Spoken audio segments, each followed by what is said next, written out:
പ്രധാനമന്ത്രിയുടെ ദൂരദർശൻ വഴിയുള്ള പ്രസംഗത്തിന് എതിരെ തെരഞ്ഞെടുപ്പ് കമ്മീഷനിൽ പരാതി നൽകി CPIM. പ്രധാനമന്ത്രി ദൂരദർശനിലൂടെ നടത്തിയത് രാഷ്ട്രീയ തെരഞ്ഞെടുപ്പ് പ്രഖ്യാപനമാണ്. പെരുമാറ്റച്ചട്ടം നിലനിൽക്കെ ഇത് നടത്തിയത് ചട്ടലംഘനമാണ്. ഗ്യാനേഷ് കുമാർ ചീഫ് ഇലക്ഷൻ കമ്മീഷണറായിരിക്കുമ്പോൾ ഇത് നടക്കുമെന്നും MA ബേബി പറഞ്ഞു. BJPക്ക് വേണ്ടി ഇടപെടൽ നടത്തുകയാണെന്നും MA ബേബി ആരോപിച്ചു. പ്രധാനമന്ത്രിക്കെതിരെ കേന്ദ്ര തെരഞ്ഞെടുപ്പ് കമ്മീഷണർക്ക് പരാതി നൽകി CPIM. പ്രധാനമന്ത്രി ദൂരദർശനിലൂടെ നടത്തിയത് രാഷ്ട്രീയ തെരഞ്ഞെടുപ്പ് പ്രഖ്യാപനമാണ്. പെരുമാറ്റച്ചട്ടം നിലനിൽക്കെ ഇത് നടത്തിയത് ചട്ടലംഘനമാണ്. ഗ്യാനേഷ് കുമാർ ചീഫ് ഇലക്ഷൻ കമ്മീഷണറായിരിക്കുമ്പോൾ ഇത് നടക്കുമെന്നും CPIM അഖിലേന്ത്യാ ജനറൽ സെക്രട്ടറി കൊല്ലത്ത് വാർത്താസമ്മേളനത്തിൽ പറഞ്ഞു. BJPക്ക് വേണ്ടി ചീഫ് ഇലക്ഷൻ കമ്മീഷണർ ഇടപെടൽ നടത്തുകയാണ്. സത്യവിരുദ്ധമായ പ്രചരണമാണ് അമിത്ഷാ ബംഗാളിൽ നടത്തുന്നത്. പെരുമാറ്റച്ചട്ടം നിലനിൽക്കുമ്പോഴാണ് പാർലമെന്റിൽ ബില്ല് അവതരിപ്പിച്ചത്. വനിതാ സംവരണ ബിൽ പാസാക്കാൻ കഴിയാതെ വന്നതോടെ മോദിക്കും കൂട്ടർക്കും മുഖത്തടിയേറ്റു. വനിതാ സംവരണ ബിൽ നേരത്തെ കൊണ്ടുവരാമായിരുന്നു, അത് ചെയ്തില്ല. രാഷ്ട്രീയ നേട്ടത്തിനായി BJP ശ്രമിക്കുകയായിരുന്നെന്നും MA ബേബി ആരോപിച്ചു.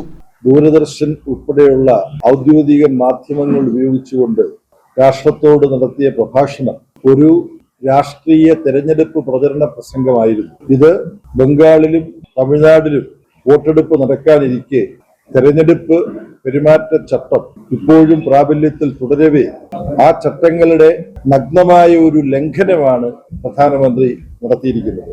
തെരഞ്ഞെടുപ്പ് സമയത്ത് പ്രധാനമന്ത്രിക്ക് രാഷ്ട്രീയ പ്രചരണം നടത്താം, പ്രതിപക്ഷത്തെ ആക്രമിക്കാം, ബംഗാളിലും തമിഴ്നാട്ടിലും ഒക്കെ പോയി പ്രസംഗിക്കാം. പക്ഷെ ഗവൺമെന്റിന്റെ ഉടമസ്ഥതയിലും നിയന്ത്രണത്തിലുമുള്ള ദൂരദർശനും ആകാശവാണിയും ഉപയോഗിച്ചുകൊണ്ട് ഈ തെരഞ്ഞെടുപ്പ് രാഷ്ട്രീയ പ്രസംഗം നടത്തുന്നത് നഗ്നമായ തെരഞ്ഞെടുപ്പ് ചട്ട ലംഘനമാണ്. തെരഞ്ഞെടുപ്പ് ചട്ടങ്ങൾ ഇത് സംബന്ധിച്ച് വളരെ വ്യക്തമാണ്. തെരഞ്ഞെടുപ്പ് ചട്ടം MCC model code of conduct അതിന്റെ സെക്ഷൻ 4 അവിടെ നൽകിയിട്ടുള്ള ശീർഷകം പാർട്ടി ഇൻ പവർ, അധികാരത്തിലിരിക്കുന്ന പാർട്ടി പെരുമാറേണ്ടത് സംബന്ധിച്ച വ്യവസ്ഥകളാണ്.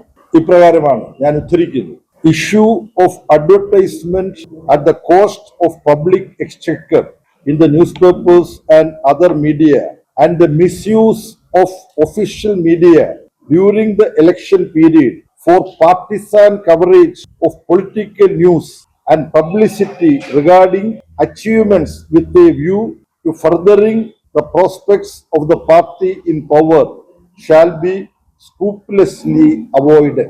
TN Seshan chief election commissioner ആയിരുന്നെങ്കിൽ നരേന്ദ്രമോദി അനുഭവിച്ചേനെയെന്നും MA ബേബി പറഞ്ഞു. ന്യൂസ് ബ്യൂറോ, കൊല്ലം.